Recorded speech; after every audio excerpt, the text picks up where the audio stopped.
রূপে লক্ষ্মী গুণে সরস্বতী কিনা জানি না, তবে ঘরের বাইরে হোক কিংবা ঘরের ভিতরে দুটোই নিখুঁতভাবে সামলে নিতে পারি।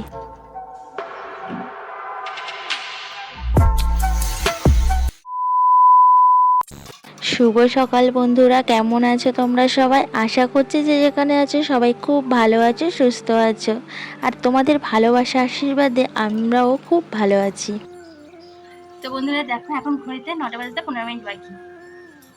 আর আমার সংসারে আজকে সব কাজ হয়ে গেছে, বিছানা গোছানো, ঘর ঝাড় দেওয়া, সবকিছু আমার হয়ে গেছে।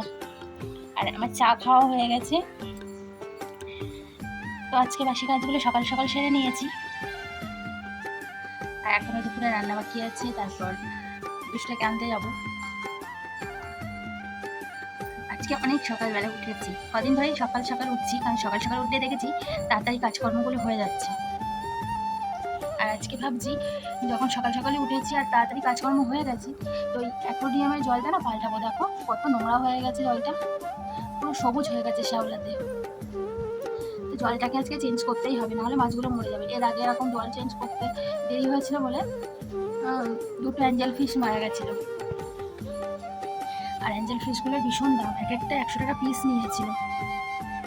মাছগুলো না মায়া পড়ে যায়, টাকাটা তো বড় কথা না, কথা হলো মাছগুলো না ভীষণ মায়া পড়ে যায়। যখনই ঘরে ঢুকি কোথাও থেকে, রাত্রে যখন ওদের খাওয়ার টাইম হয়, ওরা এমন করে দেখলে তোমাদের না মানে খুবই ইয়ে হবে। তো যাই হোক, আজকে দেখি দুষ্টটাকে নিয়ে আসবো, নিয়ে এসে তারপর অ্যাকোয়ারিয়াম পরিষ্কার করার চেষ্টা করবো, নাহলে বিকেলের দিকে করবো। আমি টুকুন, খুবই সাধারণ ঘরের গৃহবধূ। আমার এই ছোট্ট চ্যানেলে তোমাদের সবাইকে অনেক অনেক স্বাগত, ভালোবাসা জানিয়ে তোমাদের সবাইকে সঙ্গে নিয়ে আজকের ভিডিওটা শুরু করলাম। আজ মঙ্গলবার, আর তোমাদেরকে আগেই বললাম অনেক সকাল সকাল আজকে উঠেছি, উঠে বাসি কাজকর্ম সব গুছিয়ে নিয়েছি। যারা যারা এখন আমার ভিডিওটা দেখছো একটা করে লাইক দিয়ে দিও, আর আমার ভিডিওটা তোমাদের কেমন লাগছে কমেন্টস করে কিন্তু জানিও। তো দেখো, ঘরে পোছাপুছিগুলো করে নিচ্ছি। আর এত ধুলো পড়ে, এত ধুলো পড়ে বলার মতো না, প্রচণ্ড ধুলো পড়ে। দুদিন হলো পুছেছি, আর আজকে আবার দেখে মনে হবে যেন এক সপ্তাহ পোছা হয় না, এত ধুলো পড়ে গেছে। আর এই খাটের রেলিংগুলো তো সবচেয়ে বেশি ধুলো পড়ে, আর না পুছলে না খুবই বাজে লাগে। তো আমি দুদিন ছাড়া ছাড়াই পুছে নিই, আর এগুলো করতে অনেকটাই সময় লেগে যায়। আজকে অনেকটাই সময় হাতে আছে, তো ভালো করে সব পোছাপুছি করে নিচ্ছি। আর তোমাদের তো বললাম আজকে অ্যাকোয়ারিয়ামটা পরিষ্কার করব, অনেক নোংরা হয়ে গেছে অ্যাকোয়ারিয়ামের জল। তো অনেকটাই এখন সময় আছে, এগুলো পোছাপুছি করে ভাবছি অ্যাকোয়ারিয়ামটা পরিষ্কার করে নেবো, তারপরে দুষ্টুকে স্কুল থেকে আনতে যাব। সময়গুলোকে আমি এভাবেই কাজে লাগাই, একটা সময় একটুও নষ্ট করি না। যেটুকু সময় পাই আমি ঘরের এক্সট্রা কাজগুলো করে নিই।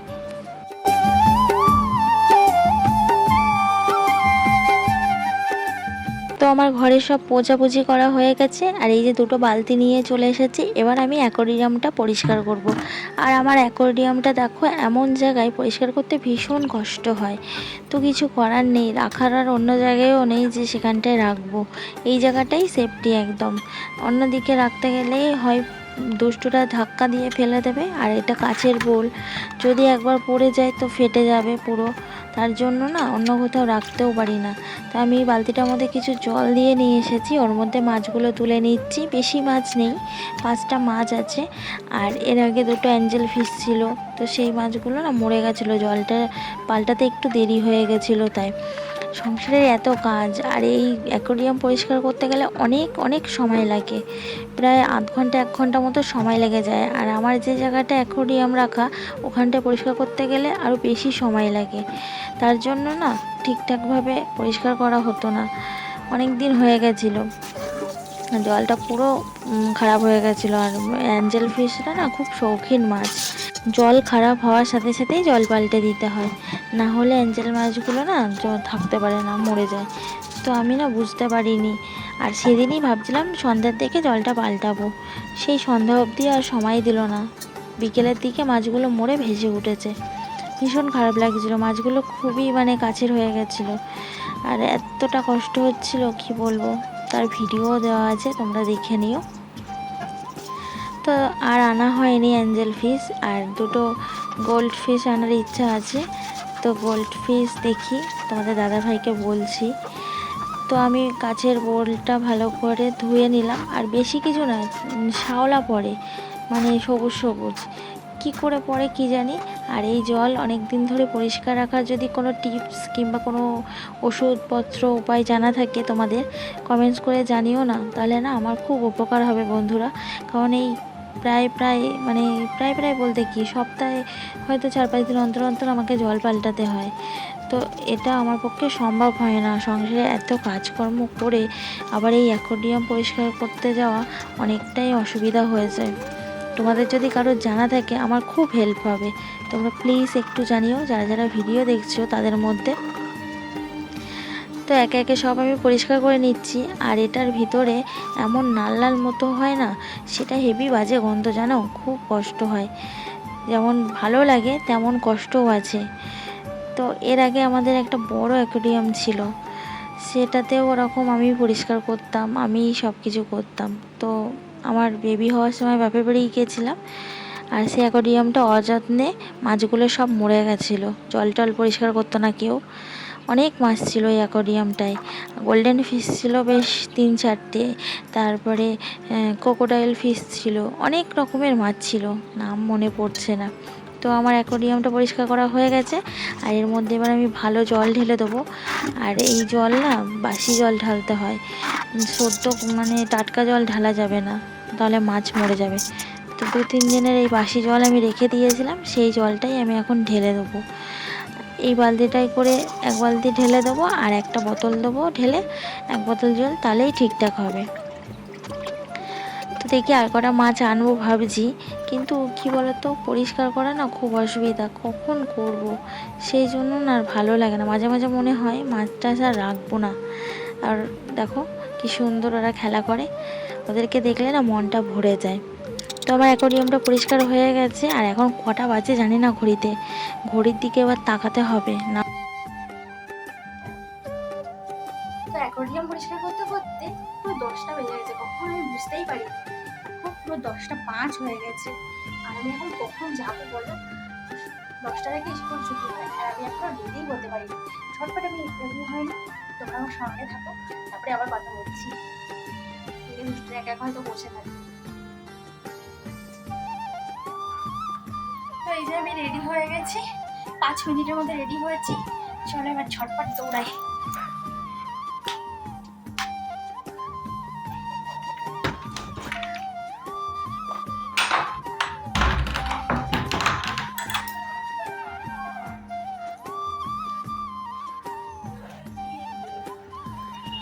আর এই যে রাস্তা দিয়ে হাঁটতে হাঁটতে যাচ্ছি, আর একটুখানি বৃষ্টি হলো, দেখো রাস্তাটা আবার জল জল হয়ে গেল।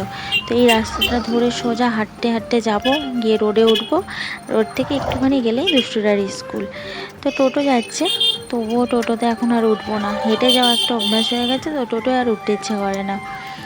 আর আকাশটা কি সুন্দর লাগছে তাই না। আর আমি কিন্তু রোডে উঠে গেছি, আর সামনেই ওই যে দেখা যাচ্ছে দুষ্টুটার স্কুল, ওই যে ওপরের ছাউনিটা সবুজ রঙের, আর দেখো সব বাচ্চারাও যাচ্ছে কাঁধে ব্যাগ নিয়ে। তো দুষ্টুটাকে নিয়ে টোটোয় এসে বসলাম, টোটোয় দেখো একটাও লোক হয়নি, আর 2-3টে লোক হলে ছাড়বে। আর আমাদের এদিকে টোটোগুলো ভীষণই ভালো, আমার বাবানকে কিন্তু আমি ভাড়া দিই না, দুষ্টুটা কিন্তু বসেই যায়। আর টোটো পুরো ভর্তি করে তারপর যে ছাড়বে তাও না, আর 1-2টো লোক হলেই ছেড়ে দেবে। তো এই যে টোটো ছেড়ে দিয়েছে, আর দুষ্টুটাই দেখো বসে যাচ্ছে, কিন্তু ওর ভাড়া নেবে না।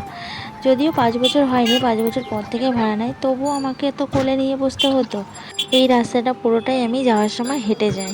আর এই জায়গাটা দেখছো, এই ব্রিজটা, এই জায়গাটার নাম হলো কাঠপোল। আমার যখন বিয়ে হয়ে আসি শ্বশুরবাড়িতে, তো এই জায়গাটায় দেখেছিলাম কাঠের একটা পোল ছিল, মানে কাঠের ব্রিজ, ওই ব্রিজের ওপর দিয়ে সবাই যাওয়া আসা করতো, তাই নাম ছিল কাঠপোল। এখন তো পাকা করে দিয়েছে।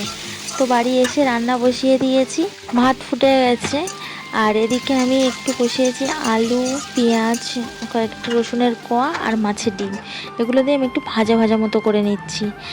আর এখানে আমি সবজি কেটেছি, এটাই এখন ধোবো, তার জন্য নিয়ে গেলাম। বাড়ি থেকে চিংড়ি মাছ কিনেছিলাম, তো সেই চিংড়ি মাছটায় বাছা এখনও হয়নি। তো ওদিকে ভাত তো হয়ে গেছে, আর ওই তরকারিটাও হয়ে গেছে, আলু চচ্চড়ি মতো মাছের ডিম দিয়ে। আর এই চিংড়ি মাছটা এখন বাজবো, তারপরে চিংড়ি মাছটা তরকারি করব। তো চিংড়ি মাছটা বাজতে বাজতে দেখি ভীষণ মেঘ করেছে, 1-2 ফোঁটা করে বৃষ্টি পড়ছে।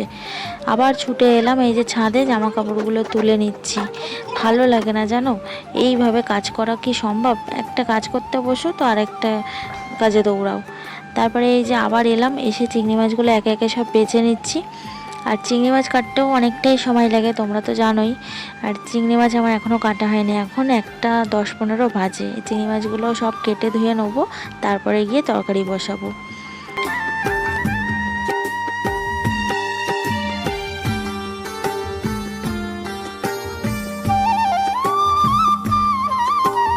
আর আজকে দুষ্টুটা মাছগুলোকে দেখিয়ে বলছে, মা আমি আজকে চিংড়ি মাছ খাবো।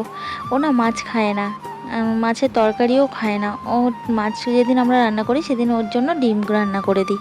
তো আমি বলছি ভালো তো, তুই যদি মাছ খাস তাহলে তো আমি আজকে ধন্য হয়ে যাব। মাছ তো তোকে আমি কত খেতে বলি, তুই তো খাস না। তো আমার এদিকে এই চচ্চড়িটা হয়ে গেছে, এটা নামিয়ে নিচ্ছি। এবার আমি তরকারিটা বসাবো, মাছগুলো আমার কাটা বাছা হয়ে গেছে। চলো বন্ধুরা, আমি তরকারিটা বসিয়ে নিই, তারপরে আবার আসছি তোমাদের সঙ্গে গল্প করতে। তোমরা কিন্তু আমার সঙ্গে থাকবে।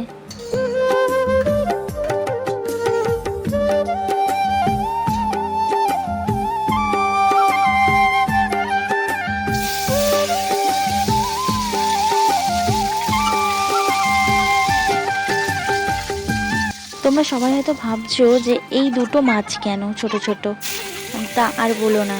চিংড়ি মাছ কেনার সময় একটু ওজনে কম হয়েছিল বলে এই মাছ দুটো দিয়ে দিয়েছে। এগুলো হলো পার্শে মাছ। তো রান্না বান্না সেরে দেখো কত বাসন পড়েছে, এগুলো মাজবো এখনও। তরকারিটা কষিয়ে জল ঢেলে দিই, তারপরে বাসনগুলো মেজে নেবো।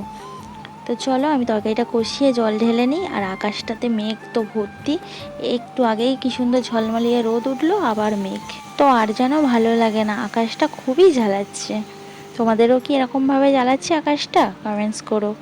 তো এদিকে আমার পটল চিংড়িটা রান্না হয়ে এসছে, কষানো কমপ্লিট। এবার আমি জল ঢেলে দেবো। আর আজকে আমি চিংড়ি মাছগুলো পটল দিয়ে করলাম। পটলের ভাগে একটু কম আছে হয়তো, তোমরা ভাবে কই পটল দেখতে পাচ্ছি না, আছে ওই যে সবুজ সবুজ একটু কম। ঘরে কটা পটল ছিল অল্প, সেগুলোই দিয়ে দিয়েছি। তো রান্নাবান্না সেরে খাওয়া দাওয়াটা করে নিলাম, অনেক বেলা হয়ে গেছিলো এমনিতে। তো খাওয়া দাওয়ার পরে যে বাসনগুলো পড়েছিল সেগুলো এখন আমি ধুয়ে নেবো। তো চলো বন্ধুরা, ভিডিওটা আজকের মতো এখানেই শেষ করছি। ভালো লাগলে লাইক করো আর কমেন্টস করে জানিও আমার ভিডিওগুলো তোমাদের কেমন লাগছে। আর যারা এখনও চ্যানেলটা সাবস্ক্রাইব করোনি, ঝটপট চ্যানেলটা সাবস্ক্রাইব করে দাও। সবাই কিন্তু খুব ভালো থেকো, টাটা।